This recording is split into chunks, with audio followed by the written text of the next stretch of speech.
6, dated 8 January 1970. Chapter 62 continued. While offering his respectful obeisances to Lord Shiva, Banasur said, "My dear Lord, anyone who has not fulfilled his ambition will be able to do so by taking shelter of your lotus feet. It is just like the desired tree. One can take out of it anything he desires. My dear Lord, you have given me 1,000 arms, but I do not know what to do with these 1,000 arms. It appears to be burden upon me. I cannot use them properly in fighting because I do not find anyone competent to fight with me except your Lordship. O the original father of this material world, sometimes I felt a great tendency to fight with my arms when I went out to find out a suitable warrior for me. Unfortunately, everyone, knowing my extraordinary power, they fled away. Being baffled to find out a suitable warrior with me, I could simply satisfy the eating of my arms by beating against the mountains.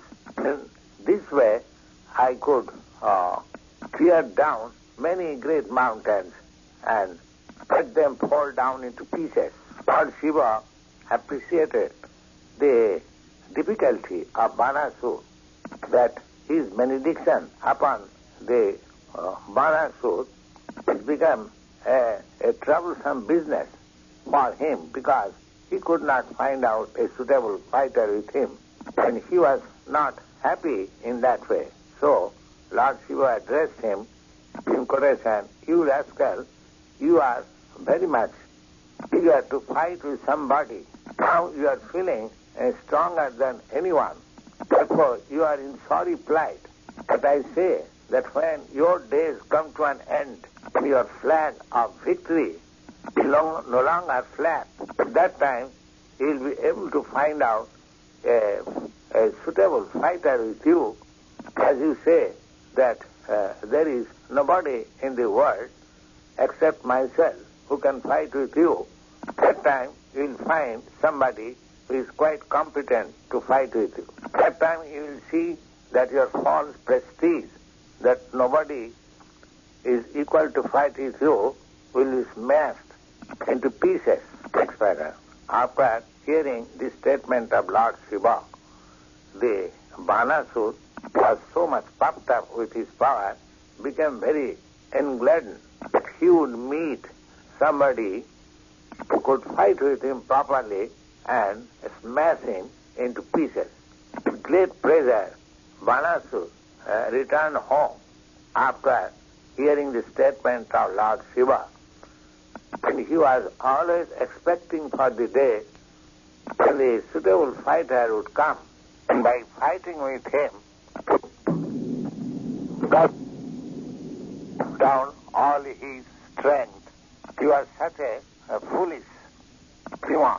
It appears from this statement that foolish demon like a human being, when he is unnecessarily overpowered by material, exhibit such opulences, and when they are exhausted, such foolish persons feel satisfaction. The idea is that they do not know how to expend for right causes without being aware of the benefit of Krishna consciousness. Actually, there are two classes of men. One is Krishna conscious, another is non-Krishna conscious. Non-Krishna conscious class of men are generally devoted to the demigods, whereas the Krishna conscious persons are devoted to the Supreme Personality of Godhead.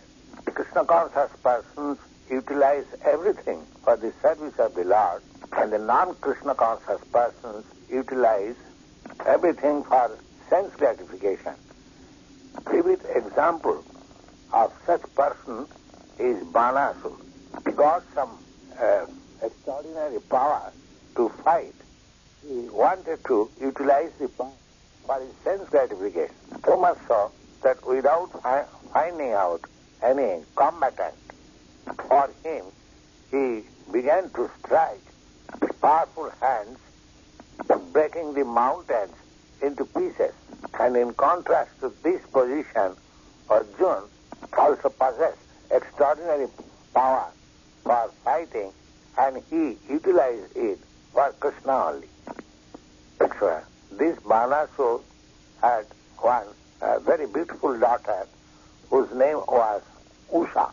When she was still unmarried but attained the age of marriage and was sleeping amongst her many girl friends, she dreamt that Anirudha was by her side and she was enjoying conjugal relationship with him, although she never saw before actually the feature. Anirudha, neither she ever heard about him.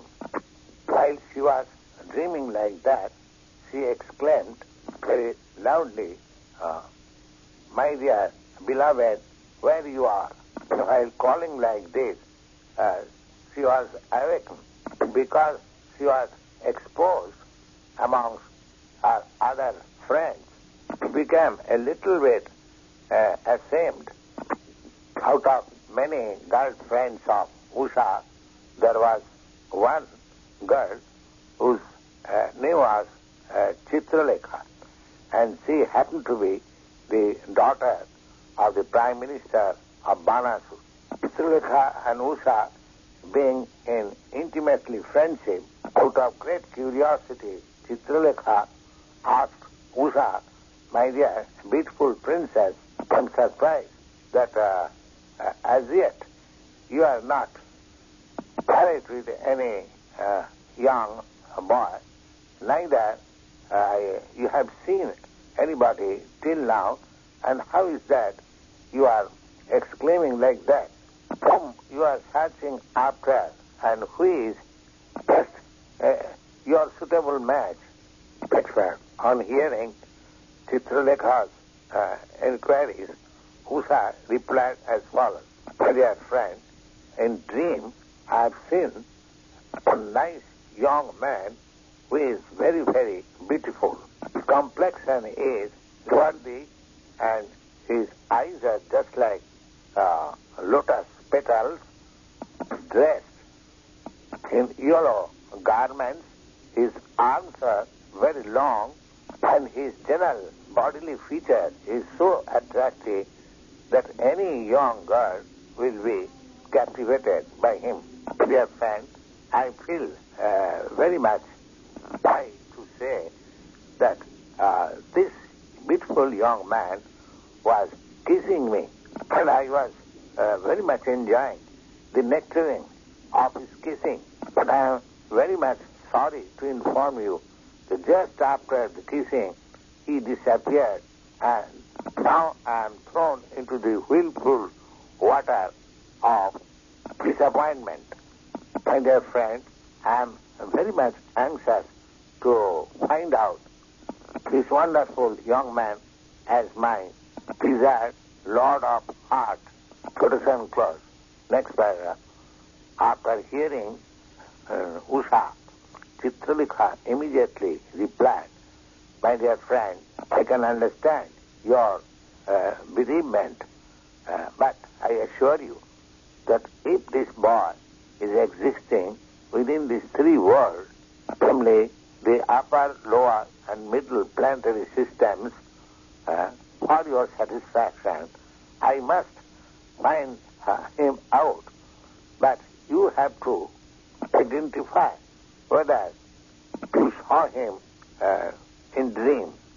If you can do so, then I assure you that I shall bring you peace of mind. Now, let me draw some pictures. You simply go on inspecting the pictures and As soon as you will find the picture of your desired husband, you will let me know.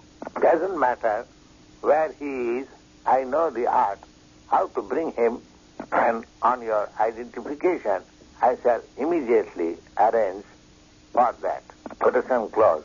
After saying this, Chitralekha began to draw, talking many pictures of demigods inhabiting in the higher planetary system, then many pictures of the Gandharvas, Siddhyas, Paranas, Pannagas, Daityas, Vidyadharas, Jakshas, as well as many human beings.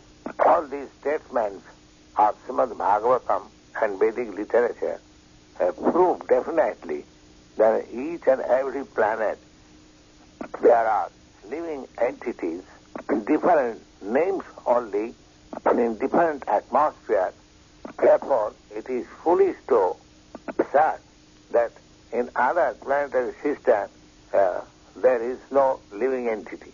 Chitralekha thus painted many pictures, but amongst the pictures of the human beings, there were also the pictures of Vrishni dynasty, including the picture of Vasudeva, father of Krishna, Purosan, grandfather of Krishna, Sri Balaramji, Lord Krishna, many others.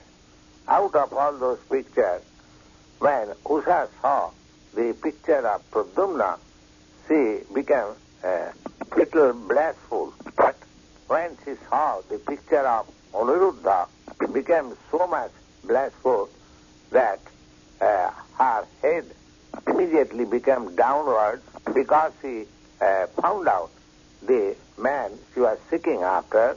She became very much engladdened and was smiling, identified to her friend Chitralekha that that picture exactly the person who had stolen her heart.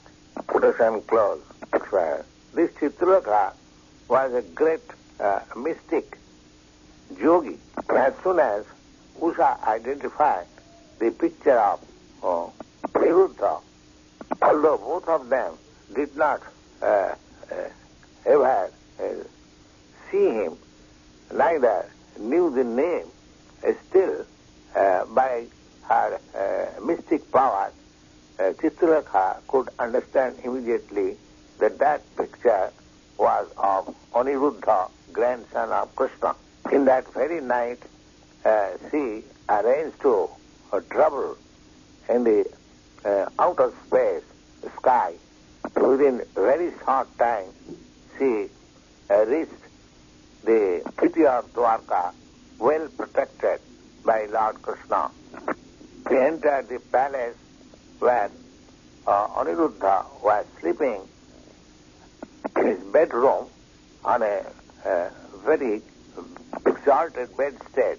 By her mystic power, Chitralekha immediately brought Anirudha in that sleeping condition to the city of Sonitpur, helped Usha to see her desired husband in that condition.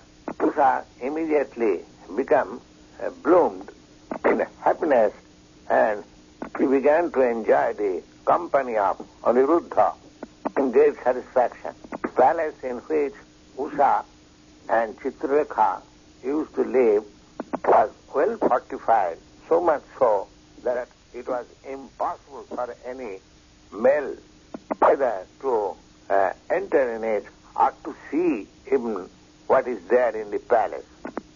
And Usha and Anirudha together lived in that palace. Day after day, love of Usha for Anirudha grew 4 times or upon 4 times. Anirudha also being by Usha with variable dresses, flowers, garlands, scents, incense, nice bedstead, sitting place, Similar, all other paraphernalia or residential purposes, nice drinks with milk and sarbat, nice eatables which could be chewed or swallowed up, above all, pleasing him with nice words, very obliging service. Aniruddha was worshipped by Usha as personified Supreme Personality of Godhead. Actually, Usha, by her excellent service for Aniruddha, made him forget all other things, and she was able to draw the attention and love of Aniruddha upon her without any deviation. In such atmosphere, love and service, Aniruddha practically forgot himself, and he could not understand how many days he was away from his real home. In this way, due course of time, Usha exhibited some symptoms of her body by which it was secret to understand that she was having intercourse with some male friend. Symptoms in her body were so prominent that it could not be anymore concealed to anyone. On the whole, with the association of Aniruddha, Usha was always cheerful, and she did not know the bounds of her satisfaction. The housekeeper and the watchman of the palace could guess it very easily that she must have been related with some male friend, and without waiting for further development, all of them informed the matter to their master, Banasur. In Vedic culture, an unmarried girl having association with male friends is the greatest disgrace to the family. All the caretakers cautiously informed their master that his daughter was developing such symptoms which was disgraceful to the great family. All of them also informed their master that they were not at all neglectful regarding the house against any young man entering it, and they were all alert day and night for this purpose. They were so much careful about protecting the palace in which Usha lived that even a male person could not see what was going on there. Still she has become contaminated, and we are surprised how it has taken place. We could not trace out the reason of it. Therefore, without waiting further, we beg to submit the whole situation before you. Quotation closed. Next paragraph. Banasur was very much shocked to understand that his daughter, Usha, was no longer a virgin maiden, and she has lost her character, contaminated by the association of some male member. He felt it too much in his heart. Without any delay, he immediately rushed towards the palace where Usha was living, and suddenly he saw that Usha and Aniruddha were sitting together and talking very nicely. Although the pair, Usha and Aniruddha, looked very, very beautiful because Aniruddha was the direct son of Cupid. His father, Pradyumna, was Cupid himself. Therefore, Banasur, although saw his daughter and Pradyumna just the suitable match, but for family prestige, he did not like the combination at all. Neither he could understand who was actually the boy. He appreciated that within the three worlds there was no beautiful boy like Aniruddha was selected by Usha. His complexion was brilliant, swarthy, dressed in yellow garments. His eyes were just like lotus petals. His arms were very long. His head, he had very nice curling bluish hair. The glaring rays of his glittering earrings, as well as his beautiful smile on the lips, all combined together, was certainly captivative, but still he was very angry. When Banasur saw him at that time, Anirudha was engaged in playing with Usha, being very nicely dressed. Usha garlanded him with various nice flowers. The flowers were spotted with red marks, indicating that Usha embraced him, and the reddish kumkum powder clearly put on the breast of woman were spotted here and there on the garland. Banasur was struck with wonder that even in his presence, Anirudha was very peacefully sitting in front of Usha. Anirudha could understand that his would-be father-in-law was not at all satisfied, and he was gathering many soldiers in the palace to attack him. Then, without finding any other weapon, he took help of a big iron rod which could be found in that place, and stood up before Banasur and his soldier. He firmly the posture, indicating that if he would be attacked, then with that iron rod he could lay down all those soldiers on the ground. Banasur and his soldier company also could understand that boy Anirudha was standing before them just like the superintendent of death with his invincible rod. Now, under the order of Banasur, the soldiers attempted to capture, arrest Anirudha from here and there. As the soldiers dared to come before him, Anirudha struck them with the rod one after another, and they began to fall down on the ground, broken by their heads, legs, and arms. Anirudha was killing the soldiers exactly like the leader of the flock of hogs would kill dogs one after another, barking behind them. Actually, by the striking of the rods of Anirudha, all the soldiers fell down, broken of their heads, legs, thighs. In this way, Anirudha was able to go out of the palace, escaping the attack of the soldiers. Banasur knew various arts of fighting, and by the grace of Lord Shiva, he knew how to arrest his opposing enemy by the rope of a snake. When Anirudha came out of the palace, he adopted the device and was able to arrest Anirudha by the rope of snake. And this news of arrest of Anirudha by her father Banasur was received by Usha. She became overwhelmed with grief and confusion.